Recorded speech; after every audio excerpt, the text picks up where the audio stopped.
sendiri menjawab dan berkata kepada mereka, "Siapakah yang hendak kubebaskan bagimu di antara kedua orang ini?" Barabas. Tetapi, apakah yang harus kulakukan dengan Yesus yang disebut Kristus? Ia harus disalibkan.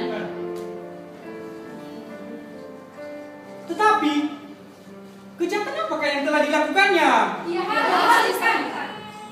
Ketika Pilatus melihat bahwa segala usaha akan sia-sia, malah sudah mulai timbul kekacauan, ia mengambil air, lalu membasuh tangannya di hadapan orang banyak dan berkata,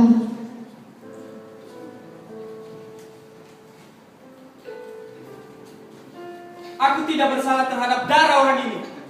Itu urusan kamu sendiri." dan seluruh rakyat itu menjawab, Biarlah darahnya ditanggung atas kami dan atas anak-anak kami.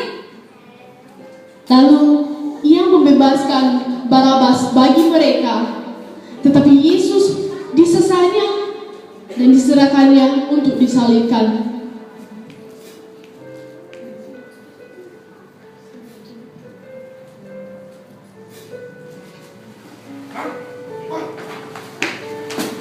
Kemudian Yesus dibawa ke gedung pengadilan. Mereka memanggil seluruh pasukan berkumpul sekeliling Yesus. Mereka menanggalkan pakaiannya dan mengenakan jubah ungu kepadanya. Mereka menganyam sebuah mahkota duri dan menaruhnya di atas kepalanya, lalu memberi dia sebatang bulu di tangan kanannya. Kemudian mereka berlutut di hadapannya dan berkata, "Salam, hai Raja orang Yahudi." mereka meludahinya dan mengambil bulu itu lalu memukulkannya ke kepalanya. Sesudah mengolok-olokkan dia, mereka menanggalkan jubah itu daripadanya dan mengenakan pula pakaiannya.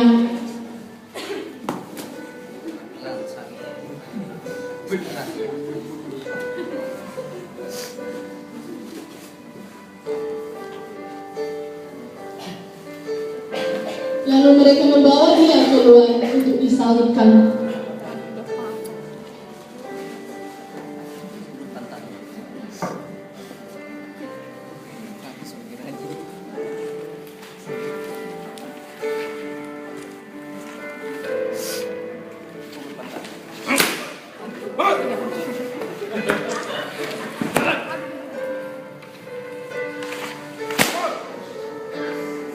Ketika mereka di tengah jalan, mereka berjumpa dengan seorang dari Kirene yang bernama Simon.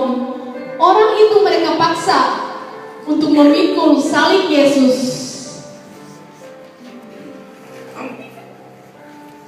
Hei, kamu!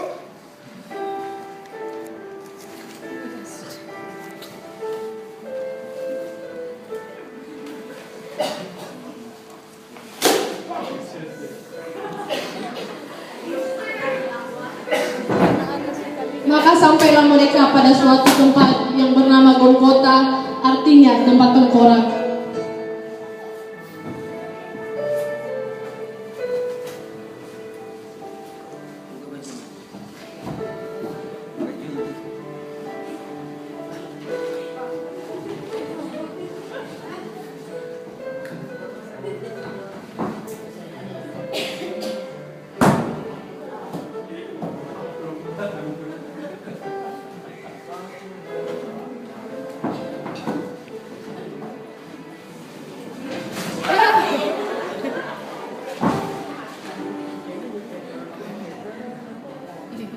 Sesudah menyalibkan dia, mereka membagi-bagikan pakaiannya dengan membuang undi.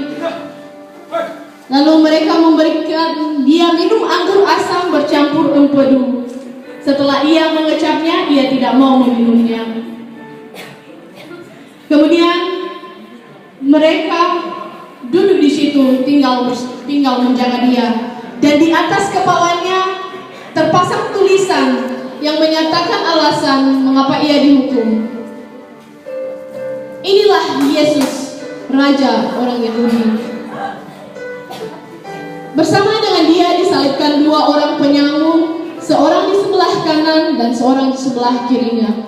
Orang-orang yang lewat di sana sana menghujat dia dan sambil menggelengkan kepala dan berkata, Hai engkau yang mau merubuhkan bait Allah dan membangunnya kembali dalam 3 hari, selamatkanlah dirimu jikalau engkau anak Allah. Turunlah dari salib itu.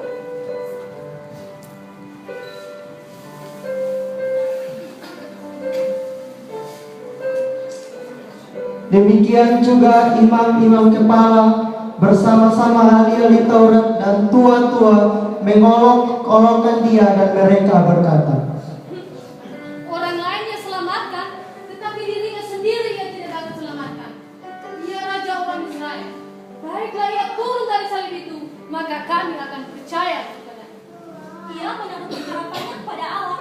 Baiklah Allah menyelamatkan dia jikalau Allah berkenan kepadanya, karena dia telah berkata, Aku adalah anak Allah. bahkan penyamun yang disalibkan bersama-sama dengan dia mencelanya demikian juga. Kira-kira jam 12, kegelapan meliputi seluruh daerah itu sampai jam 3. Kira-kira jam 3 berserulah Yesus dengan suara nyaring,